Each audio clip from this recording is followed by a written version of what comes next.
마태복음 3장 16절과 17절 말씀, 우리 두 절의 말씀 다 함께 한 목소리로 합독하도록 하겠습니다.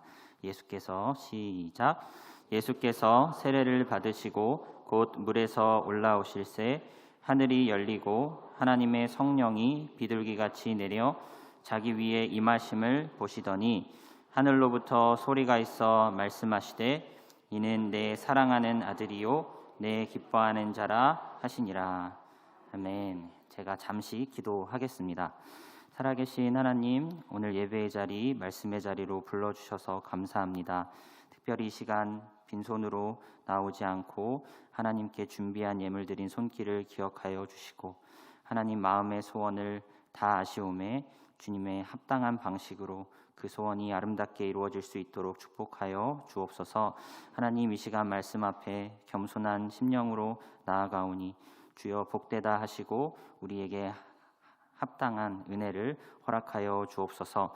감사하며 예수님의 이름으로 기도드립니다. 아멘. 오늘 마태복음 3장의 마지막 장면은 예수님께서 세례를 받으시는 장면입니다. 3장 14절 말씀에 보시면은 내가 당신에게 세례를 받아야 할 터인데 당신이 내게로 오시나이까. 세례 요한이 세례를 받으러 나오신 예수님을 보며 당황하여 말을 하지요. 내가 당신에게 세례를 받아야 할 터인데 당신이 내게로 오시나이까. 세례는 죄 씻음을 상징하는 것이지요. 예수님은 씻을 죄가 없으신 분인데 세례를 받으실 필요가 없으신 분인데 어찌하여 나아오십니까? 라는 질문인 것입니다. 예수는 우리와 똑같은 인간이시죠. 그러나 다만 죄가 없으신 분이셨습니다. 또한 예수는 하나님과 똑같은 하나님이셨으나 동시에 온전히 인간이셨던 특별한 존재이셨습니다. 이스라엘은 전통적으로 유일신 사상을 갖고 있습니다. 하나님은 한 분이시다라는 것이죠. 때문에 예수가 또 다른 하나님인 척 행동하는 것을 도저히 용납할 수 없었고 예수를 신성모독자로 여겼습니다. 오늘 함께 봉독한 마태복음 3장 16절에서는 예수, 하나님, 성령 이 세 분이 동시에 등장을 하고 있습니다. 이 세 분은 분명 각각 구별되나 이 셋은 동시에 한 분이시다라고 우리는 고백합니다. 이와 같은 오묘한 진리를 표현하기 위해 우리는 네 글자로 삼위일체라는 표현을 사용하지요. 삼위일체라는 이 표현 혹은 이 교리는 누가 만든 교리인가? 일단 성경에서 삼위일체라는 단어를 찾으려고 노력을 하신다면 아마 실패하실 것입니다. 성경에는 삼위일체라는 단어가 나오지 않지요. 성경 용어는 아니지만 성경적 용어입니다. 즉 삼위일체라는 단어가 성경에는 나오지 않지만 하나님, 예수님, 성령님에 대한 구절들을 종합하여 살펴보았을 때 이 셋은 한 분이시구나라는 결론이 성경이 말하는 바이다 라고 우리는 결론을 내릴 수밖에 없다는 것이죠. 이 사상을 간명하게 일컫기 위하여 이 삼위일체라는 표현이 터툴리안이라는 교부로부터 주후 약 155년에서 240년까지 산 이 터툴리안이라는 신학자로부터 삼위일체라는 용어가 처음 사용되었다라고 합니다.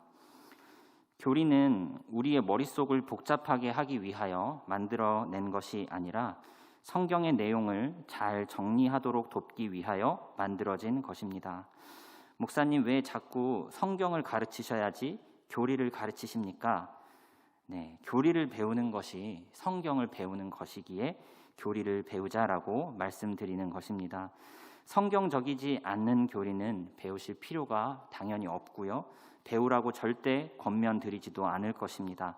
그러나 성경을 보다 용이하게, 체계적으로, 그리고 정확하게, 견고하게 이해하기 위해 교리를 공부하시라 말씀드리고 싶고, 교리를 통해 성경을 이해하는 이 방식을 적극적으로 추천하는 바입니다.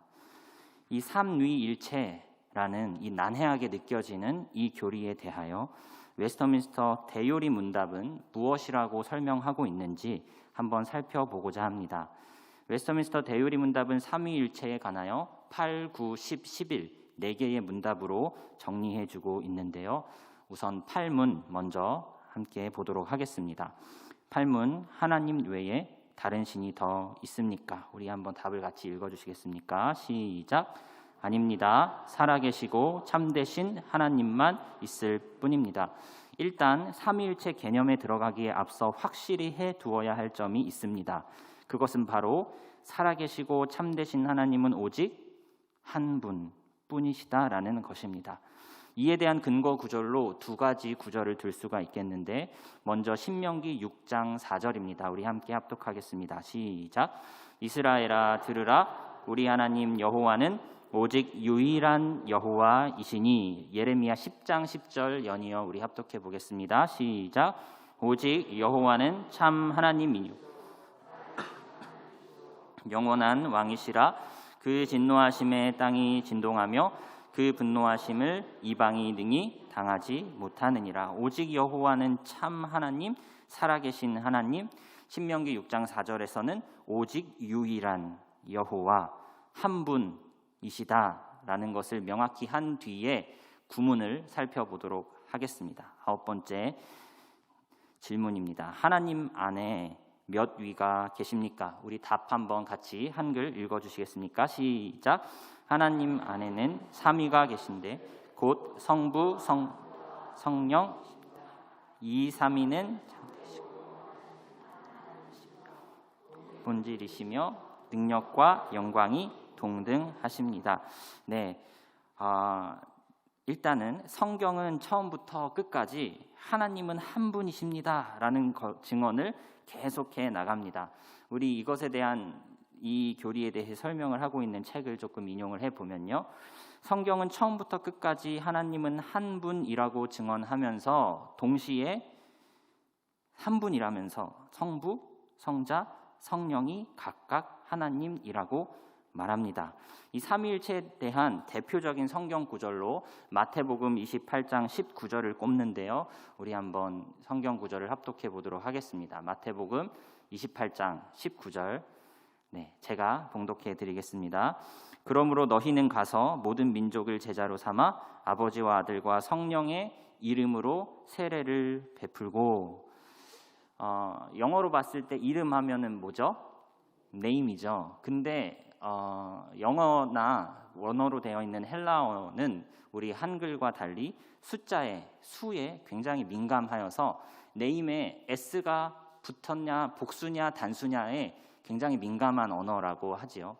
그래서 분명히 아버지와 아들과 성령의 이름들 네임하고 s가 붙어야 되는데 오타네 라고 트집이 잡힐 만큼 아주 의도적으로 단수형을 쓴다는 것이죠. 아버지, 아들, 성령인데 하나다라는 것을 함의하고 있는 구절로 삼위일체에 대한 대표적인 근거 구절로 꼽히는 말씀입니다. 또한 고린도 후서 13장 13절 우리 한번 합독해 주시겠습니까? 시작. 주 예수 그리스도의 은혜와 하나님의 사랑과 성령의 교통하심이 너희 무리와 함께 있을지어다. 예, 이 말씀은 왠지 익숙하시지요? 네, 오늘날 예배의 마지막 순서에 위치하는 축도의 언어가 바로 이 말씀을 근거로 하고 있습니다. 바울은 이 구절에서 성부와 성자와 성령의 이름으로 복을 빌고 있는 것이죠. 예수 그리스도 하나님 성령을 나란한 권위를 지니는 존재로 묘사하고 있다는 것입니다. 성경은 처음부터 분명하게 하나님은 한 분이십니다 라는 것을 계속 강조하면서 동시에 성부, 성자, 성령의 존재를 언급하고 이 셋이 동등한 권위를 지닌다라고 설명하더라는 것이죠. 우리 클릭을 한번 더 해주시면 교회는 이 신비를 표현하기 위해 삼위일체라는 용어를 사용했습니다. 삼위일체는 하나 안에 셋을 뜻하는 라틴어에서 유래했습니다. 나누어지지 않는 한 신성 안에 서로 구별되는 세 위격. 이 말을 개발해내기가 굉장히 어려웠을 것 같아요. 한 신성 안에 서로 구별되는 세 분하면 안 되죠. 세 존재? 이것도 아닐 것 같은데 세 위격이라고 우리는 번역을 했고요. 원래 웨스터민스터 대유리 문답은 영어로 되었기 때문에 저 위격으로 번역한 상응하는 영어의 단어는 person입니다. person. 우리는 이 구별되는 세 존재를 지칭하기 위해 한글로는 삼위, 위격으로 번역을 했지만 영어로 표현하자면 person이라는 용어를 사용한다는 것입니다. 이 삼위는 세 개의 person들은 참되고 영원하신 한 하나님이시며 동일 본질이시며 능력과 영광이 어떻다고요? 능력과 영광이 다음 PPT 한번 보여주시겠습니까? 네, 클릭 한번 해주시고요. 네, 또 클릭 한번 해주시고요. 이 삼위가 능력과 영광이 동등하십니다라고 합니다. 고대인들은요, 옛날 사람들은 신들 사이에 능력과 영광의 차이가 있다고 상상을 해왔습니다. 고등신이 있으면 하급신이 있다라고 생각을 하지요.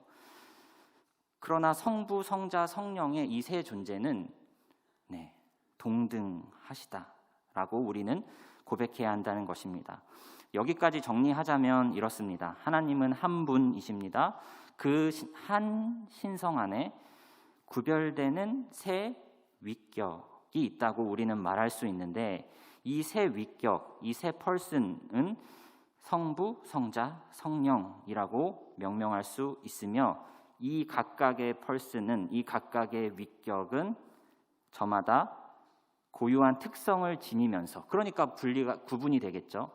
성부 고유함, 성자의 고유함, 성령의 고유함을 가지면서도 동등한 능력과 영광과 본질을 가지신다라고 설명을 합니다. 가끔 저희 딸이 엉뚱한 질문을 할 때가 있는데 대표적인 질문 중에 하나가 아빠, 내가 하나님을 참 신으로 알고 믿었는데 죽어서 보니까 하나님이 참 신이 아니야. 그러면 아빠 나 어떡해? 라고 질문을 합니다. 그러면 뭐라고 대답을 해줘야 될까? 전 머리가 혼란스럽죠. 머리가 혼란스러워집니다. 그냥 얼른 떠오르는 대답으로 이제 입막음이라고 해야 되나요? 얼른 떠오르는 대답으로 이제 대답을 해주기는 성경에 나오는 이 말씀은 도저히 인간의 지혜로 만들어낼 수 없는 그런 진리가 담겨 있다라고 대충 이렇게 설명을 해줍니다. 그러니까 사람이 만들면 되게 합리적이고 딱딱딱 논리가 떨어질 만한데 삼위일체부터 딱 막히죠. 이게 뭐야? 인간이 만든 종교가 아니라는 것입니다. 대부분 인간이 만드는 종교는 인과응보 사상, 그렇죠? 권선징악을 깔고 가죠. 죄인을 위하여 흠과 티가 없으신 예수가 자신의 목숨을 버려 인간을 구원하신다. 그리고 심지어 개혁주의는 선택도 있고요. 이걸 누가 만듭니까? 이런 교리를, 이런 진리를 누가 만듭니까? 일단은 그런 생각이 들어서 말씀을 드렸고요. 신문 한번 보겠습니다. 신문 10번째. 삼위 하나님의 위격적 특성, 그러니까 성부, 성자, 성령이 이렇게 구별되는 각각의 고유한 특성이 어떻습니까? 각각 성부는 고유한 특성이 무엇이고 성자는 고유한 특성이 무엇이고 성령은 고유한 특성이 각각의 위격적 특성이 어떠합니까? 라고 질문했을 때 답을 한번 같이 읽어주시겠습니까? 시작. 성부는 성자를 낳으셨으며 성자는 성부로부터 낳으신 바 되었으며 성령은 영원 전부터 성부와 성자로부터 발출하십니다. 조금 이렇게 한글이 뭐냐 답답하게 무슨 말이냐 하시면 다른 해석을 보셔도 되고 그냥 영어를 보셔도 되겠습니다. 제가 다른 해석 버전을 하나 보여드리겠습니다. 저 버전을 제가 답만 읽어보겠습니다. 성부의 고유성은 성자를 낳으심이며 성자의 고유성은 성부에게서 나심이며 성령의 고유성은 영원전부터 성부와 성자에게서 나오심입니다. 그렇습니다. 삼위 하나님은 동일한 신성을 가지고 계시나 동시에 구별되는 위격적 특성, 고유성을 갖고 계십니다. 성부의 고유성은 왜 성부라고 부를까요? 성자를 낳으셨다. 성부만 갖는 독특성. 성자의 독특성은 뭡니까?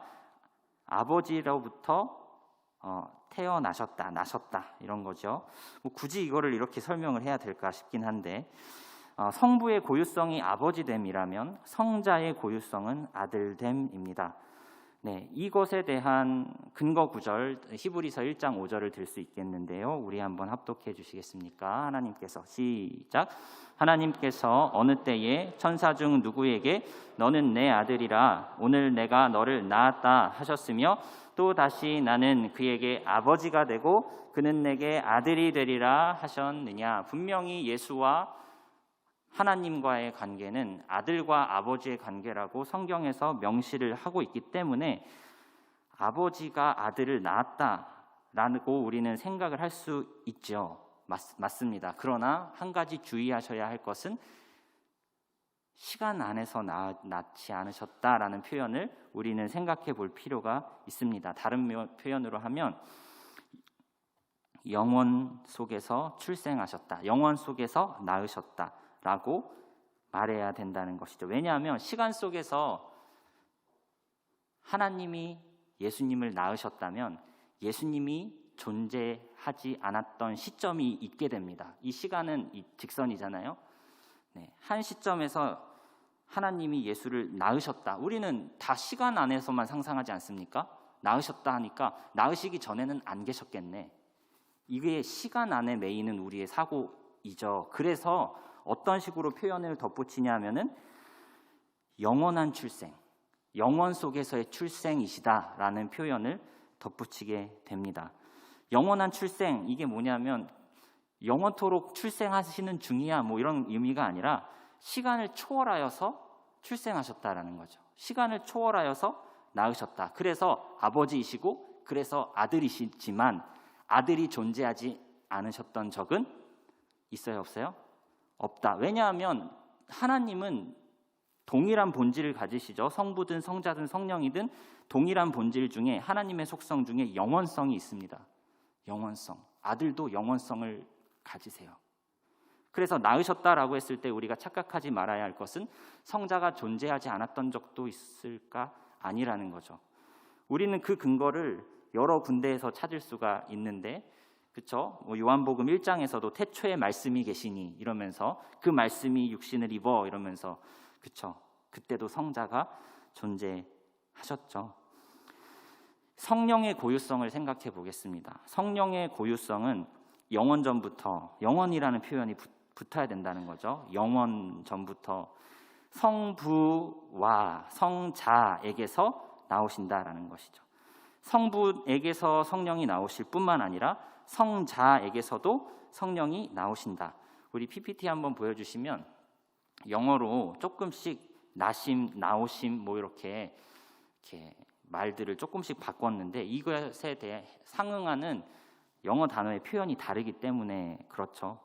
성부는 성자를 나심이라고 표현하는 반면에 성령은 성부에게서 나오심, 영어로 또 단어가 다르기 때문에 이것을 굳이 한글로 발출이라고 표현하기도 하는데요.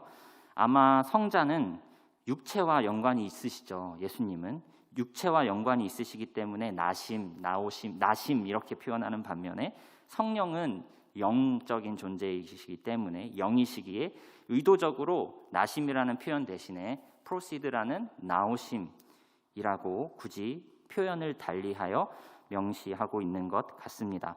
일단은 주목하셨으면 하는 부분이 성령은 아버지에게서도 나오고 성자 예수님에게서도 나온다라는 부분인데 이것에 대한 근거 구절은 요한복음 15장 26절입니다. 우리 한번 합독하겠습니다. 시작. 내가 아버지께로부터 너희에게 보낼 보혜사 곧 아버지께로부터 나오시는 진리의 성령이 오실 때에 그가 나를 증언하실 것이요. 이 말씀에 의하면 보혜사 곧 성령은 누구에게로부터 나오십니까? 아버지께로부터, 그쵸? 혹은 내가 아버지께로부터 너희에게 보낼, 그쵸? 성자의 역할, 성부의 역할이 성령을 나오게 하는 역할을 감당하신다는 것이죠. 고대의 이 동방교회와 서방교회로 나뉘어지는 분수령이 바로 이 지점에 있었습니다. 성령이 성부에게서만 나오십니다 라고 하는 쪽은 동방교회를 형성했고, 아니죠, 성령은 성부 그리고 성자에게서도 성령이 나오십니다 라고 하면서 서방교회가 형성이 된 것입니다. 웨스트민스터 대유리 문답의 입장은 서방교회의 입장인 것이죠. 분명히 말씀에서도 우리가 함께 확인했듯이 성령은 성부에게서만 나오시는 것이 아니라 성자에게서도 성령이 나오신다. 우리는 서방교회의 입장에서 있지요. 성부만이 참 하나님이 아니시고요, 성부만 참 하나님이시고 성자는 덜 하나님이십니까? 아니죠. 동등하다고 하였죠. 성부만이 참 하나님이 아니라 성자와 성령도 성부와 동등한 참 하나님이십니다. 증거가 뭡니까? 라고 마지막 11문이 질문을 합니다. 11문 한번 보겠습니다. 성자와 성령이 성부와 동등한 하나님이시라는 것을 어떻게 알 수 있습니까? 답을 한번 읽어주시겠습니까? 시작. 성경이 명백히 말하고 있습니다. 성경에 의하면 성자와 성령도 성부와 동등한 하나님으로서 오직 유일하신 하나님께만 합당한 이름과 속성, 일과 경배가 성자와 성령께 돌려집니다. 이것을 조금 다른 버전으로 제가 한 번 더 읽어드리겠습니다. 성경이 하나님께만 고유한 이름, 속성, 사역, 예배를 누구에게도 돌려요? 성자와 성령에게도 돌림으로써 성자와 성령이 성부와 동등하시구나라는 것을 성경을 통해 알 수 있다라는 것입니다. 성경이 하나님께만 돌려야 하는 그 영광, 성경이 하나님께만 돌려야 할 그 칭호를 누구에게도 돌리냐면 예수와 성령에게도 동일하게 돌리고 있기 때문에 성자도 참 하나님, 성령도 참 하나님. 우리 요한일서 5장 20절에 이러한 말씀이 있습니다. 요한일서 5장 20절 우리 함께 합독하겠습니다. 시작. 또 아는 것은 하나님의 아들이 이르러 우리에게 지각을 주사 우리로 참된 자를 알게 하신 것과 또한 우리가 참된 자 곧 그의 아들 예수 그리스도 안에 있는 것이니 그는 참 하나님이시요 영생이시라. 성경은 예수를 참 하나님이시다라고 표현을 하지요. 사도행전 5장 3, 4절에도 아나니아와 삽비라 이야기가 나오는데 베드로가 꾸짖는 장면이 있지요. 성령을 속였다라고 하면서 4절 하반절에는 너가 사람에게 거짓말이하는 것이 아니요 하나님께 했다. 성령과 하나님을 동일한 존재로 성경은 묘사하고 있다는 것이죠. 성자 예수님 영원한 존재라 하셨죠. 낳으셨지만 시간 속에서 낳으신 것이 아니라 영원한 출생이셨기 때문에 성자가 계시지 않았던 적은 없었다. 성자도 영원한 존재이시다. 그쵸? 요한복음 1장 3절 우리 한번 합독해 볼까요? 요한복음 1장 3절 만물이 시작. 만물이 그로 말미암아 지은 바 되었으니 지은 것이 하나도 그가 없이는 된 것이 없느니라. 이 그는 말씀이고요. 말씀은 성자를 가리키죠. 예수님. 태초에 천지를 창조하시기 전에도 예수는 영원토록 존재하고 계셨고 성령님도 아시다시피 창세기 1장 2절에 등장하시죠. 땅이 혼돈하고 공허하며 흑암이 깊음 위에 있고 하나님의 영 성령은 천지 창조를 일으키시기 전에 영원 전부터 존재하고 계셨죠.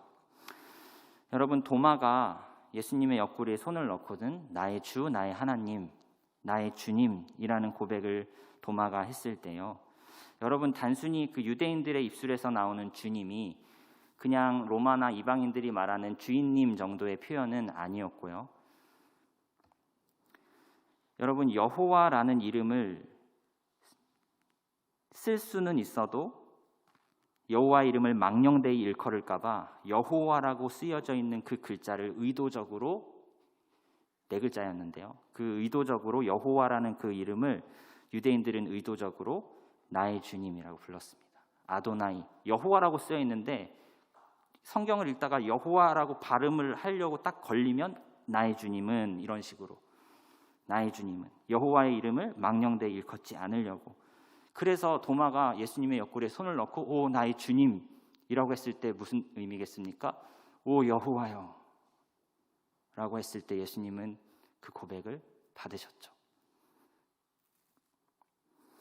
예수가 단지 피조물이라면 예수를 경배하는 것은 우상 숭배에 지나지 않습니다. 그러나 예수는 자신을 경배하라라고 말하죠.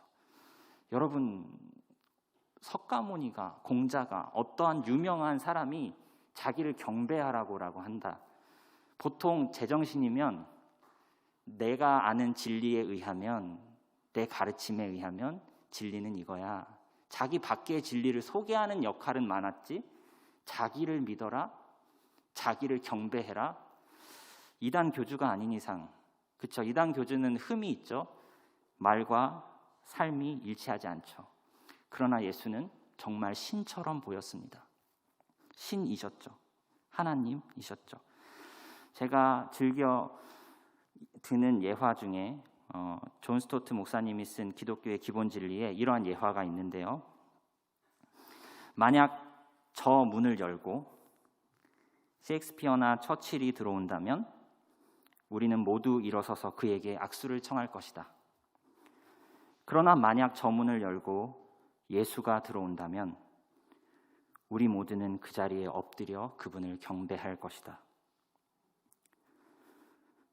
예수는 공생의 기간 동안 죄를 사해준다라는 메시지를 공공연히 전하셨어요. 죄를 사해?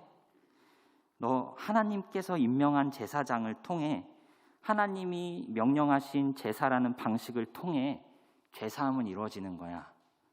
유대인들은 그렇게 생각하고 있는데, 소자야 내 죄사함을 받았느니라. 중풍병자가 지붕을 뚫고 침상에 달려 내려왔는데 예수님의 첫 마디가 소자야 내 죄사함을 받았느니라. 그 방 안에 있던 유대인들과 서기관들의 눈이 휘둥그레졌습니다. 신성모독이다. 뭐 하는 거냐? 예수님이 그 마음을 읽으시고 뭐라고 말씀하시죠? 인자에게 죄를 사하는 권세가 있는 줄 알게 하려고 내가 일부러 이렇게 말한 거야. 그러면서 바로 이어서 이렇게 말하시죠. 중풍병자 소자야 내 침상을 들고 집으로 걸어가라. 어떻게 하시죠? 어떻게 됐죠? 중풍병자가 일어나서 침상을 들고 걸어가는 그 장면을 목격한 사람들이 무엇을 생각할 수 있었겠습니까? 예수의 말에는 권세가 있구나. 그 권세가 눈으로 내가 똑똑히 보고 있는데 아까 한 말, 죄를 사하겠다는 그 말 이루어진 거야? 이루어졌네? 예수는 죄를 사하시는 분이다. 예수는 하나님이십니다. 예수는 하나님이신데 세례를 받으시러 오셨어요. 우리를 위해 율법에 순종하시고 우리를 위해 십자가 지시고 우리를 위해 살아나셨습니다. 예수 자신의 죄를 씻기 위해 나오신 것 아니고, 예수 자신의 죄를 속죄하기 위해 십자가 지신 것이 아니고, 자신을 위해 세례 받으신 것이 아니요 우리를 위해, 자신을 위해 십자가 지신 것이 아니요 우리를 위해, 인간의 죄값을 치르기 위해 인간이 되셨고 그 공로를 자기 백성들에게 나눠주시기 위하여 여전히 신적인 존재 하나님이셨습니다. 예수의 온전한 인성, 예수의 온전한 신성, 이 둘 중에 어느 하나만 부정되어도 예수는 우리의 중보자, 우리의 구원자가 아니십니다. 예수는 온전히 사람, 온전히 하나님. 삼위일체 교리는 유대교와 구분되는 경계를 나타내죠. 유대교는 예수를 신으로 인정할 수 없었습니다. 그러나 예수는 동일하게 하나님이시다라는 것은 기독교 고유의 고백인 것이죠. 사실 삼위일체 교리는 단순히 우리가 살펴본 8, 9, 10, 11문 정도로 이렇게 정리되는 것처럼 보이지만 사실 대요리 문답 전체, 우리 사도신경도 보시면 사도신경 전체도 삼위일체 구조로 전개가 되지요. 처음에 성부 하나님, 전능하사 천지를 만드신 예수 그리스도를 믿사오며 성령을 믿사오며 이렇게 하면서 우리의 신앙 고백 전체가 사실은 삼위일체 구조 속에서 전개가 됩니다. 구원의 관점에서 이 삼위일체를 설명하라고 하자면 지금까지의 설명은 8, 9, 10, 11문에서의 설명은 이 예수 하나님의 존재론적인 삼위일체의 설명이었다면 구원 사역과 관련해서 삼위일체를 설명하라면 성부 하나님은 우리의 구원을 계획하시고 성자 예수님은 성부의 계획에 순종하시고 성령 하나님은 예수가 성취하신 구원의 사건을 우리에게 적용시켜 주신다라고 사역적으로, 그렇죠? 경륜적으로 이렇게 삼위일체를 말할 수도 있죠. 이 구원론적인 삼위일체에 대한 설명은 대요리 문답 전체에 가득 차 있습니다. 우리가 방금 살펴본 8, 9, 10, 11문은 존재론적, 내재적 삼위일체에 대한 설명이었을 뿐이죠. 말씀을 정리하겠습니다. 교리는 성경을 잘 이해하기 위해 만들어진 것입니다. 삼위일체라는 표현이 성경에는 나오지 않지만 우리는 삼위일체 교리가 성경적 결론이라는 것을 고백할 수 있습니다. 예수가 하나님이 아니라면 구원자가 아닙니다. 반대로 예수가 온전한 인간이 아니라면 예수는 구원자가 아니죠. 예수는 하나님과 동일한 본질을 갖는 동등한 분으로서 세례 받으실 필요 없고 십자가 지실 필요 없으셨으나 우리에게 죄사함을, 우리에게 완전함을 나누어 주시기 위하여 세례 받으시고 십자가 지셨습니다. 높으신 예수, 낮아지신 예수, 어린 양 예수, 이 낮아지신 예수를 영원토록 경배하고 십자가의 영광을 찬양하며 그 십자가의 영광 그 후에 부활의 영광에 동참하시는 저와 성도님들의 복된 삶 다 되시기를 주님의 이름으로 축원합니다.